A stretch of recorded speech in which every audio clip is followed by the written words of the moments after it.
va, merci beaucoup Vincent, Jérôme et Moussa dans ce projet. Donc je vais vous faire une petite présentation de Seven Summits Africa et de notre participation et des objectifs qu'on espère fulfill à travers ce projet. Et pour commencer, quelques images. On va commencer par des images du Mont Kenya. Et puis je vous en dirai plus. Voilà, donc normalement il y a une petite musique. Mais ceci est un des sommets, un des pics du Mont Kenya.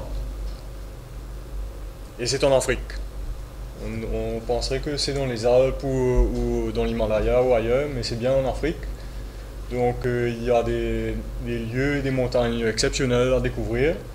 On imagine souvent qu'il y a comme montagne seulement le Kilimandjaro posé au milieu de l'Afrique, mais il y en a beaucoup plus. Donc le projet Seven Summits Africa vise à faire découvrir ce genre de destination et ce genre d'aventure que l'on peut avoir en Afrique. Et parce qu'on pense souvent en termes de montagne, on va au Népal, ou on va en Nouvelle-Zélande, ou on va dans les Alpes. Et l'Afrique est là, à côté de nous, et offre des aventures exceptionnelles. Et d'y aller et de contribuer au tourisme fait qu'on contribue au développement économique, mais aussi à la conservation dans les parcs nationaux.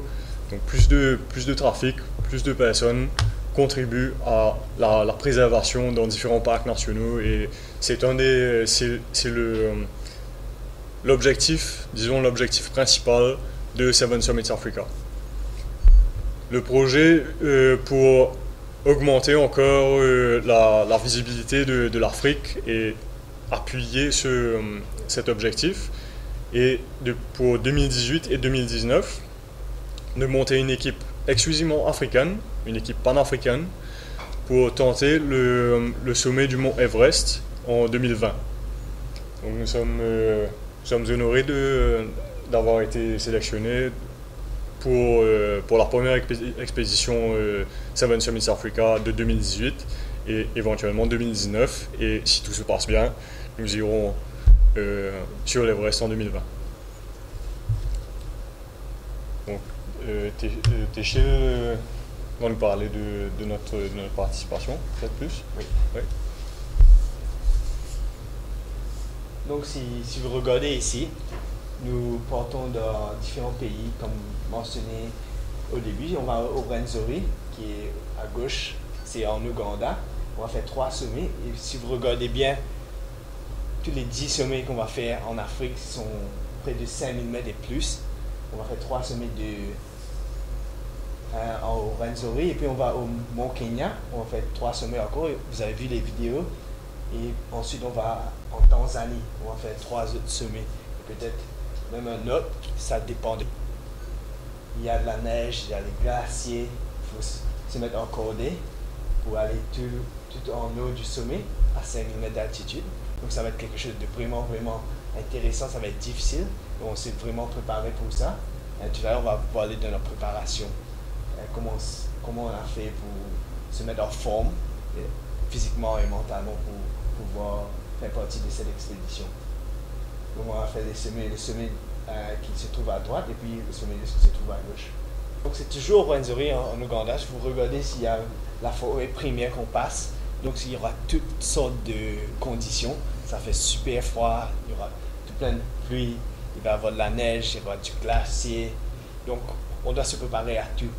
Et c'est pour ça qu'on est vraiment, vraiment très encouragé à partir là-bas pour faire toute cette escalade. Maintenant, on va parler un peu de nous.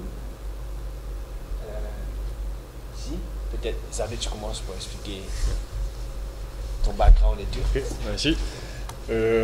Oui, donc je pense que tous les deux, on a commencé très jeunes à être passionnés de montagne, de nature, et on a découvert l'escalade à différents moments dans notre vie.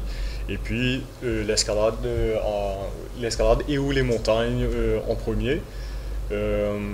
Personnellement, depuis tout petit, on va en montagne en famille, et on profite de ça. Et on se passionne aussi pour, par exemple, Tintin au Tibet, des histoires qui font briller les yeux quand on est jeune et petit. Et puis de découvrir ça, étant plus âgé, de découvrir tout le côté intéressant, comme Téchil mentionne, le côté technique, l'équipement, l'entraînement, la difficulté, c'est quelque chose de nouveau dont on commence à se faire de l'expérience. Et le point culminant pour moi était il y a à peu près 2 ans où j'ai pu aller au-delà des 6000 mètres au Népal. Et autrement, différentes expériences en montagne, en Afrique du Sud ou en Europe. Et là, cette opportunité se présente en Afrique, donc je suis très impatient d'être là-bas. Merci. Pour moi, c'est de même. J'ai commencé quand j'étais tout petit, à l'âge de 12 ans ou 13 ans, avec le pouce, ensuite le Côte de God, toutes les montagnes qui se trouvent à l'île Maurice. Donc, un de mes rêves, c'est de faire tous les sommets de l'île Maurice. Et c'est un peu difficile parce qu'il y a des sommets qui sont un peu techniques. Je ne pense pas que tout le monde le savent, mais il y a au moins 70 sommets à l'île Maurice, ici même.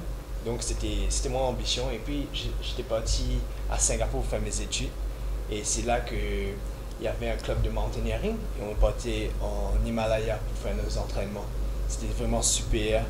Et ça a mené à un autre but. Et du coup, à Singapour, j'ai commencé une boîte où j'emmenais les personnes en Himalaya, en Afrique, pour faire de l'escalade, des randonnées. Et l'année dernière, j'étais à Oxford pour faire mon MBA et j'avais la chance d'aller aux Alpes, en Italie, en Écosse pour faire du winter mountaineering. Et tout ça a aidé dans notre préparation pour aller en Afrique. Parce que mes amis et moi-même, quand on fait de l'escalade, on passe aux Alpes, au Népal, en Inde, mais personne ne pense à l'Afrique en soi-même. Donc du coup, pour nous, c'est une occasion pour présenter l'Afrique comme une destination pour même les personnes qui vont faire du randonnée et même les professionnels qui font de l'escalade. Pour nous, c'est ça qui nous intéresse. Et là, c'est une photo, pour Xavier, c'est une photo sur Island Peak, c'est ça? C'est là qu'il a fait ses 6 mètres. Et moi, c'est une photo sur la bordure de France et de la Suisse. Et c'est la crête qui fait la bordure, donc c'est très intéressant. Et comme préparation, on a fait 3 jours de préparation. On a fait un peu de cardio, la course à pied, ça faisait beaucoup de vélo. On faisait beaucoup des travaux musculaires, pour les jambes surtout, parce qu'on doit prendre des sacs à dos de 20 kilos pour marcher pendant des heures et des shows. Et l'autre truc, c'est des trucs techniques. Comme Xavier, là, il a un piolet à ses dos et moi, j'ai une côte, donc pour s'assurer tout ça. C'est toute ça notre préparation. D'autres trucs que tu veux ajouter? Je pense que tu as tout couvert. Donc maintenant, ce qu'on va faire, on va vous parler qu'est-ce qui va se passer maintenant jusqu'à la fin de décembre.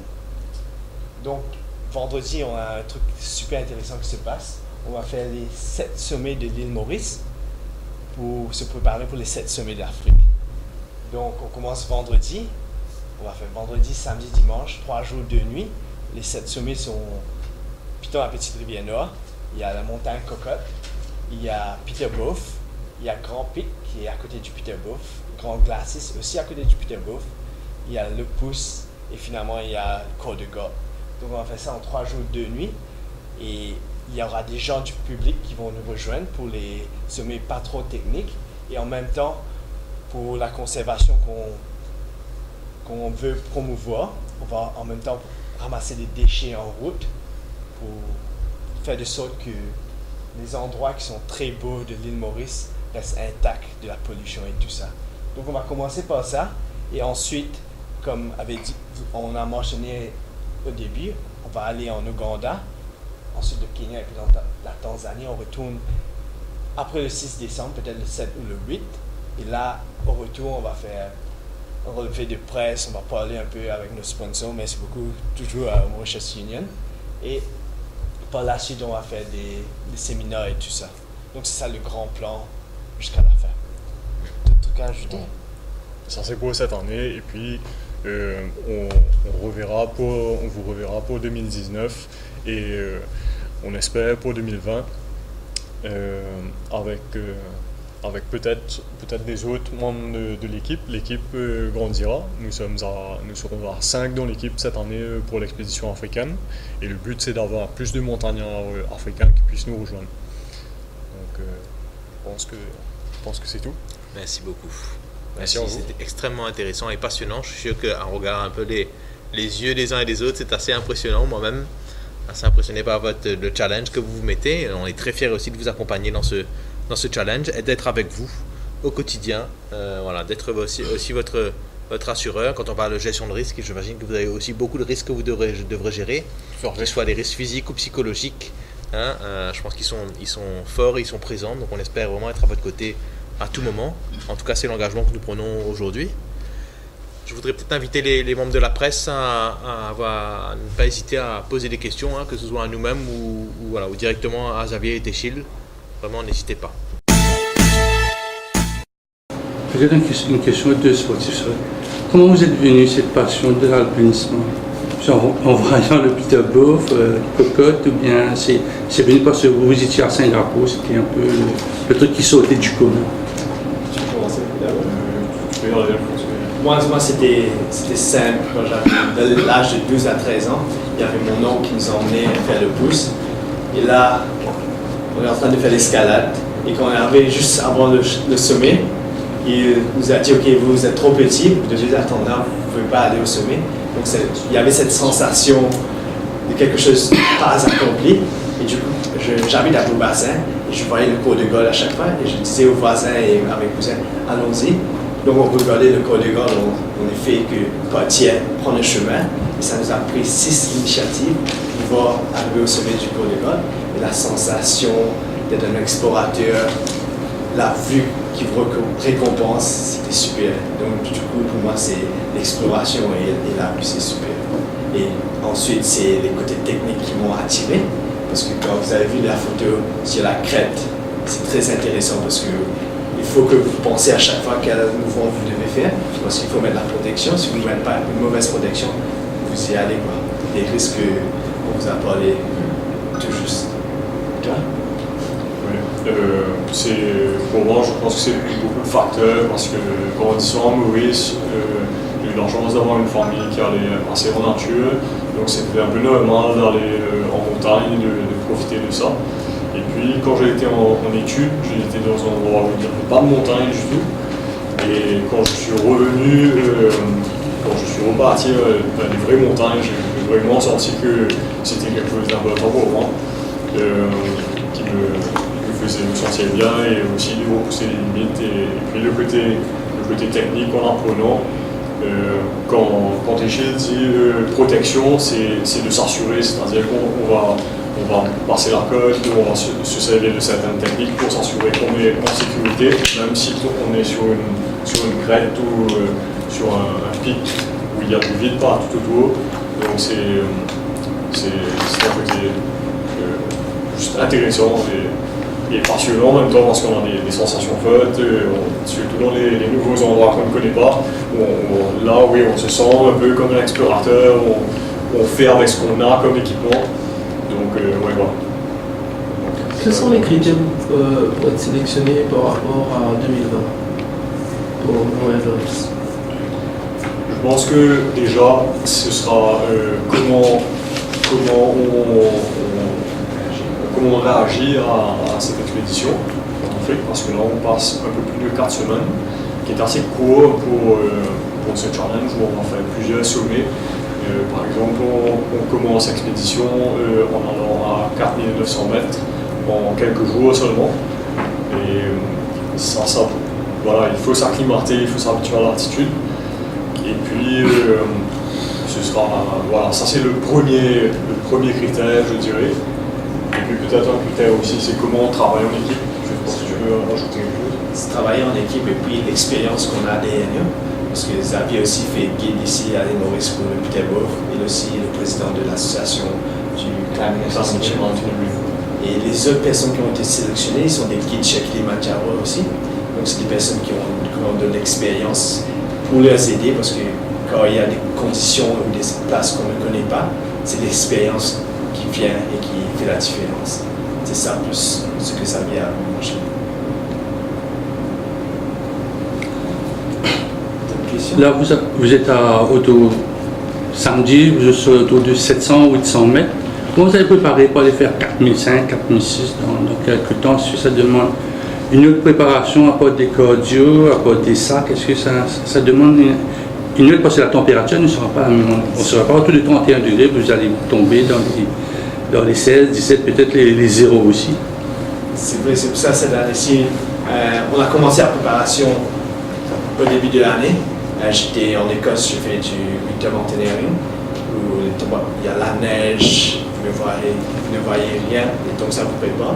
J'étais en Italie pour faire des autres falaises, et j'étais à 3000 mètres, j'étais à 4000 mètres, j'ai fait le Matterhorn qui était aussi 4000 mètres, et j'étais à La Réunion, et tu peux en parler. Ce sera intéressant aussi, c'est un peu comme un case study, parce que Téchill était en Europe, il a eu la chance de faire ces choses-là. Moi j'ai été jusqu'à 3000 mètres à La Réunion dernièrement pour l'entraînement, et aussi pour avoir des longues montées qu'il y a à La Réunion qu'on n'a pas ici.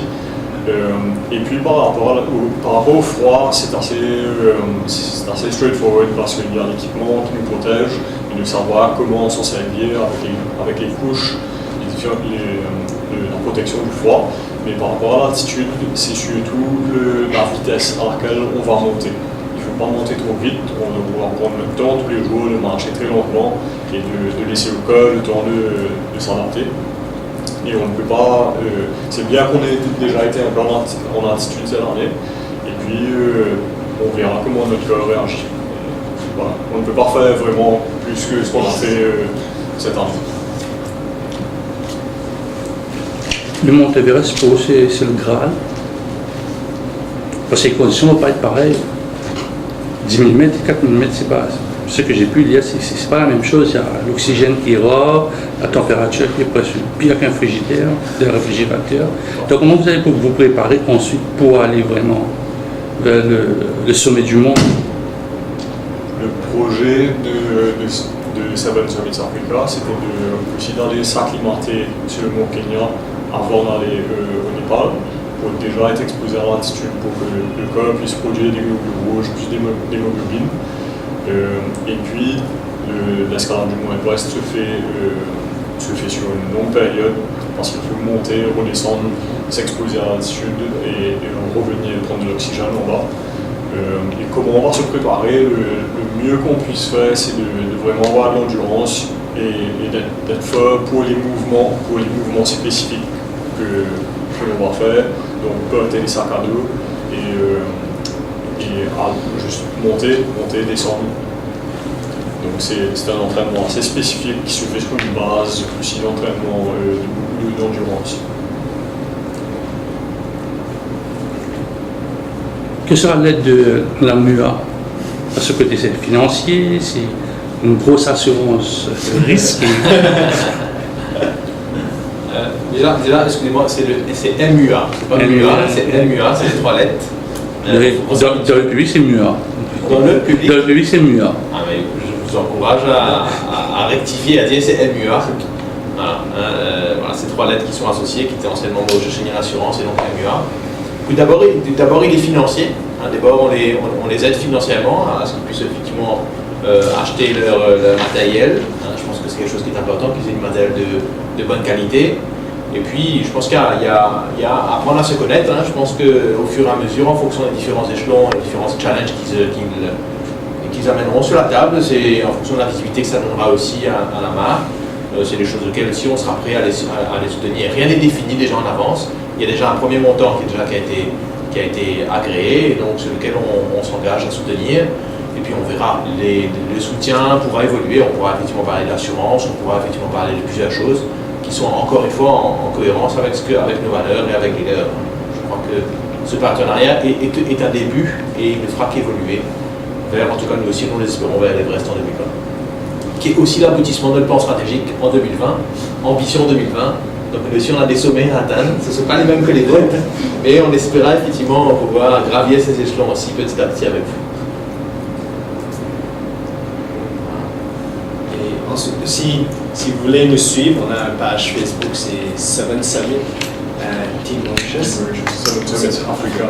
Team Mauritius, c'est là où on va mettre pour ce week-end le plan des 7 sommets de l'île Maurice. On va mettre du live coverage, ce qui va se passer, et puis quand on va être au sommet dans l'Ouganda, le Kenya et la Tanzanie, c'est là aussi où on va publier des trucs dessus. Vous pouvez nous suivre et vous pouvez passer le message.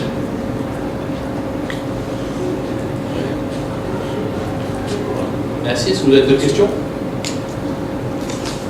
Voilà. Si vous n'avez pas de questions, je vous remercie. Merci de votre présence, de votre fidélité. Et puis, on suivra avec attention vos challenges, cette semaine mauricien et africain. En tout cas, on sera à vos côtés. Merci.